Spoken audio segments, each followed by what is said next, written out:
कल्पना कीजिए, आप अंतरिक्ष में तैर रहे हैं। आपके सामने एक अजीब सा अंधेरा दिखाई देता है।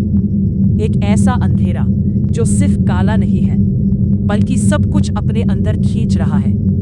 यह है ब्लैक होल, ब्रह्मांड की सबसे रहस्यमयी और खतरनाक चीजों में से एक। ब्लैक होल कोई साधारण वस्तु नहीं है। ये ना तो कोई ग्रह है और ना ही एक सामान्य तारा, बल्कि यह एक ऐसा क्षेत्र है जहां गुरुत्वाकर्षण इतना ज्यादा होता है कि वहां से कुछ भी बाहर नहीं निकल सकता, यहां तक कि रोशनी भी नहीं। जब एक बहुत बड़ा तारा अपने जीवन के अंत तक पहुंचता है तो वह एक भयानक विस्फोट करता है, जिसे सुपरनोवा कहा जाता है। इस विस्फोट के बाद अगर उस तारे का केंद्र बहुत भारी होता है तो वह खुद में ही गिरने लगता है और धीरे धीरे एक छोटे से बिंदु में सिमट जाता है। इसी प्रक्रिया से बनता है ब्लैक होल।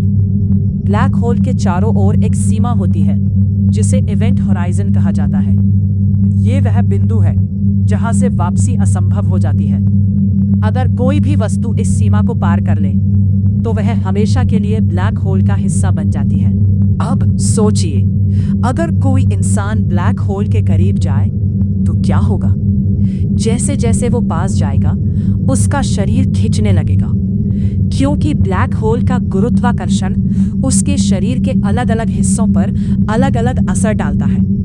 इस प्रक्रिया को स्पेगिडिफिकेशन कहा जाता है और अंत में वो इंसान पूरी तरह टूटकर ब्लैक होल में समा जाएगा। लेकिन ब्लैक होल की सबसे अजीब बात है समय का व्यवहार। ब्लैक होल के पास समय धीमा हो जाता है।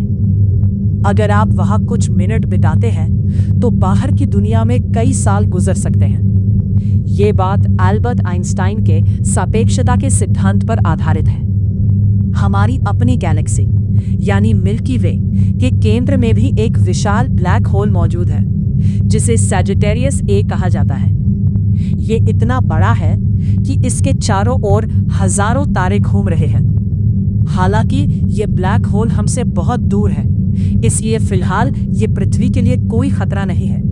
लेकिन ये हमें ये जरूर दिखाता है कि ब्रह्मांड कितना विशाल और रहस्यमय है। ब्लैक होल आज भी वैज्ञानिकों के लिए एक पहेली बना हुआ है। ये हमें चुनौती देता है, हमारी समझ को और हमारी कल्पना को। शायद आने वाला